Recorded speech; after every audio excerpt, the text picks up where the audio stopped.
Hey guys, Ponosaurus here, bringing you another StarCraft 2 commentary. Well, when I say another, really this is going to be my first one. So let me know what you guys think in the comments, and what I can improve on for next time. I know obviously I'm not going to be nothing amazing the first time, but I'll do my best, and whatever I can work on in the future, you guys just let me know, and I'm more than willing to work on it. And I know I might have some pretty bad frame rate or something going on too. I haven't quite figured out the whole casting setup yet, so yeah, just bear with me, and in the future I hope to definitely get that up a little bit. But anyways, on to the game here. So down in the bottom center we have STCurious, and funny actually, STCurious played HuK just the other day in the Code A GSL matches, and HuK actually won those, and you can see them talking about it right here in the bottom actually. And HuK did a little ceremony afterwards, but I guess it wasn't to put Curious down, it was to shut up all the foreigners who were talking shit about him. So speaking of which, our other player we have up here in the top is Liquid'HuK, and he actually just played in the up and down matches 2 days ago, and he snagged himself a spot in Code S. So he is pretty darn good. And Protoss from Canada, and he's made his way over to Korea, and yeah, he's doing pretty well for himself. Been a little rocky, and it was actually, I think, he crushed through Curious, so we're going to see what happens. But this was rated really highly on SC2 reps, so I hope to see a good long macro game here today. And we are in the cross positions on Metalopolis, which pretty long distances between these two bases. You can go down between here, pretty long, or up the other side, and you'll see there's these two Zone watchtowers that give vision to pretty much the whole map, all the areas that you can cut across here. And here, just bring up the production tab. We see that Curious has decided to go for a gas first speedling build. So his pool is just going up there. A very safe build. Gonna get the Zergling speed, probably pull those drones off gas once he gets the speed. And I hear a drone beating away on a probe over here, so he's just looking to get that expansion down nice and quick. Maybe kill that scout. Sorry guys, I'm kind of sick, so I know you can probably hear that I'm sniffling and I probably don't sound the best, but I'm trying to do the best that I can, so bear with me. Alright, and he is still mining gas, so that's a little curious, but he does have Zergling speed going, and he's got 4 lings coming out. Look at the Harvester tab right now. Protoss is up a little bit. It's to be expected at this point. And we see HuK here. He just has his gateway, and he has the cybernetics core going down. He's got 1 gas, getting a 2nd gas, building a zealot, all pretty standard stuff. I expect we're probably going to see a 3-gate expand from HuK. He seems to really like that build. He's quite good at it. He's got awesome force fields, and let's just get your expansion pretty quickly, nice and safe, and maybe put a little bit of pressure on, although in these positions it's pretty tough to get really any sort of real pressure on. I wonder if HuK's going to be able to snipe this Overlord. Does he see it? He doesn't see it. So probably not. And HuK actually hasn't even seen the expansion yet. That's a little scary for a Protoss player. When you don't know if the Zerg's expanded or not, you don't know whether you need to be worrying about that really annoying Roach speedling all-in that we see a lot. And here we see HuK just putting up 2 more gateways. So like I said, 3 gateway expand, probably what we're going to be seeing from HuK. Now he's mining from both his gases. Looking good over here. Curious still just droning up, almost got that ling speed, and he did actually pull those drones off gas a little bit after I showed you guys, so, and he's almost got that hatchery halfway done right now.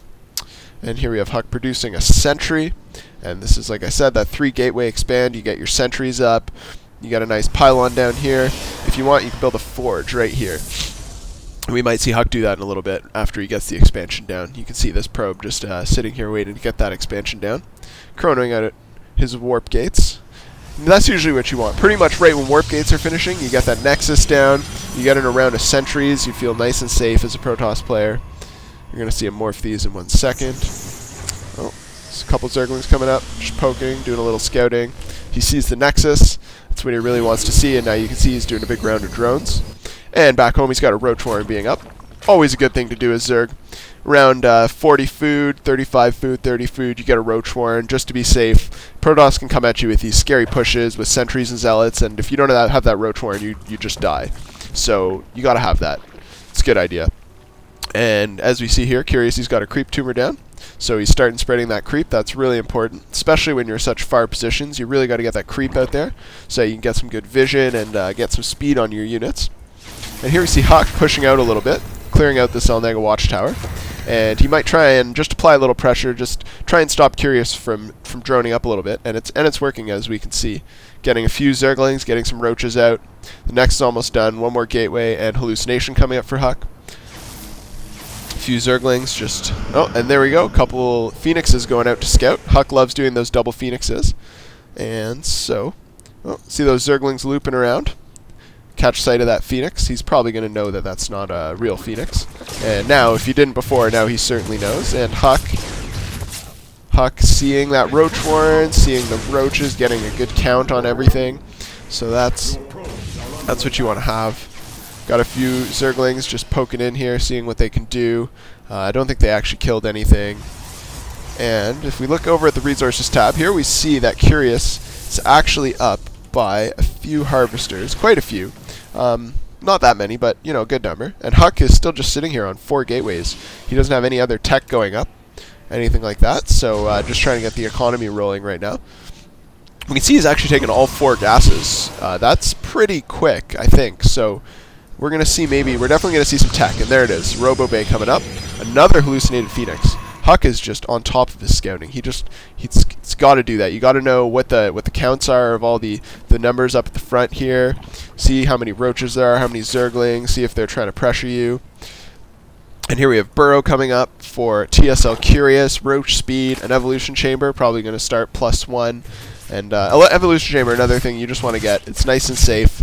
Just if you need some Spore Crawlers, or and I mean, it's good to get those upgrades going early. And we actually see he's also got Overlord Speed going on, and so that's great unless you get your scouting out. And here we can see a 3rd base going up for Curious, and HuK still happy, just sitting over here on 2 bases, building up his sentry count. He's got quite a few. And we're probably going to see an Observer. Oh, actually, an Immortal's coming out.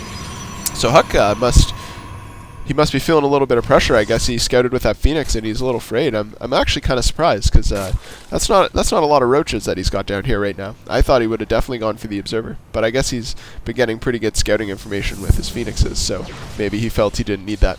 And just got some Zerglings poking in, trying to get a kill. They do kill a probe, so that's good. And actually the worker counts are dead even right now, pretty much. So... And HuK also getting his 3rd base, so that's a pretty quick 3rd. That's good. HuK is going to be able to keep up with the Zerg. And Curious doesn't know about that yet, but he may in a minute. And HuK's got to watch it, or he's going to lose this Stalker. That is a big blunder right there. HuK losing that Stalker, and that was just totally unnecessary. He's got to be more careful than that. He knows that he's got Zergling speed, and Zerglings, you can't just have 2 Stalkers out on the map at 10 minutes into the game. That is not a good idea. And here we see STCurious doing a pretty good job of spreading that creep. Could have another queen maybe, getting some more tumors down, but, you know, it's not bad. It's pretty good. And he actually just has his 3rd popping up right now. So, a little bit ahead there, and if we look back at the income tab, we see that he actually has a big batch of drones coming out. So he's going to be keeping ahead a little bit, but like I said, HuK, he's got that 3rd base going up. Beautiful wall in right here. This is very nice. Gonna stop Zergling run-bys. Probably gonna fill it with a cannon over here. We see the forge going up. Start chronoing out those upgrades. And oh, here we actually have a bit of a push coming from Curious, and that's quite a few units. If we look at the army tab, we see HuK is ahead, but this is not something to take too lightly. Definitely got to be careful. And here he goes, putting up those cannons, like I said, filling it in with a pylon, just leaving a little bit of a gap, and transferring some workers over there. And does HuK have any more tech? A 2nd Robo coming up. Alright, so he's been pumping Immortals all game, and he's getting a 2nd Robo. Now, are we going to see 2 Robo Colossus? It looks like we are going to see 2 Robo Colossus. And actually Curious getting some mutas. Now, I don't know about this decision. I play a lot of Zerg. I've played a little bit of Protoss, and in my experience, if you try to switch over to mid-game mutas, they can do some damage if you really catch your opponent off guard. But I find a lot of the time you end up just putting so many resources into these mutas, and as you can see, they're not doing anything. I don't really think they're going to be able to do a whole lot of damage. HuK's got a lot of Stalkers, a lot of Sentries. He's not putting up any cannons, though, in his mineral lines, which I think he might want to do that. Maybe just 1. Oh, and here come the Muse are actually going to take down some probes here. Oh, this is quite a bit of damage that Curious is doing. So I'm actually really surprised that HuK's not defending this very well. Oh, wow, wow, he actually got a lot of probe kills in there. He killed about 7 or 8, 9 probes, and he's also getting a 4th base going up during all this. And he's scouting out HuK's fourth, just making sure that he doesn't get any bases that Curious doesn't know about. And here we go. HuK just finished his +1 attack upgrade. Wow, he almost lost a gateway over here. Sorry, guys, I missed a little attack over here. Well, while the mutas were flying in, there was also an attack down here. And now here we do see HuK getting those photon cannons up, and that's really important. And, well, Curious doing pretty much everything right now. He's got drops coming, he's got baneling speed, melee attacks level 2, and he's also getting tunneling claws for the roaches. I really like that, especially when you see a big sentry count like HuK's got here. It's really nice to get those tunneling claws, and it stops those roaches from getting trapped. You can go underneath the force fields, and you can be offensive or defensive with it, and it lets you save a lot of roaches. And here he comes, Curious, coming up with a little push. HuK sees it with the observer. He knows exactly what's going on. And the mutas are back in the back of his base, doing a lot of damage again. And HuK does not look like he's ready for this two-pronged attack. And the Zerglings are trying to get up the ramp. He blocks it with the Stalkers. Alright, here come the sentries. Oh my god, HuK's losing a lot of sentries. His Stalkers are split up. He hallucinates a Colossus. Oh my god, HuK losing all of his sentries, and this does not look good for HuK. He does manage to shoo off the mutas, and they're going back in, and he actually shoos off the front army as well, but he's taking a lot of damage. And let's have a look at these worker counts. Curious is taking a pretty solid lead. These Mutalisks, actually, I was talking about how I didn't think they were a very good idea, but they have definitely paid for themselves. And HuK actually getting a Twilight Council, probably so we can get Blink out, because he really needs something to deal with these mutas. And, I mean, the only way, if Muted Ball gets much bigger than this, the only way really to deal with it is to get Templars out. But it doesn't look like Curious is building any more mutas at this point, and his upgrade's just finishing up. Look at all this stuff Curious is building right now. He's got everything. Getting a second evolution chamber out for those upgrades, getting an infestation pit, probably looking to go up to Hive pretty soon. Would be great timing, in my opinion, I think, for Hive. If we look at the food counts, Curious almost maxed out, and still... Oh, actually, his Harvester lead's not that big anymore. Lost a few drones, building some buildings, but he's got his fourth base going, and I love this. He's got his static defenses up already. In case HuK tries to switch into something sneaky like DTs, you know, not going to happen. No damage, and that is amazing. That is something I always forget to do as a Zerg player myself. Got the Overseer even too for the front. You know, if you don't have an Overseer when those DTs come, you often you're in pretty bad shape. I've lost many a game to that. And HuK, actually, he's got a pretty big army here. Curious army a little bigger, but the roaches in big numbers, they start being a little bit less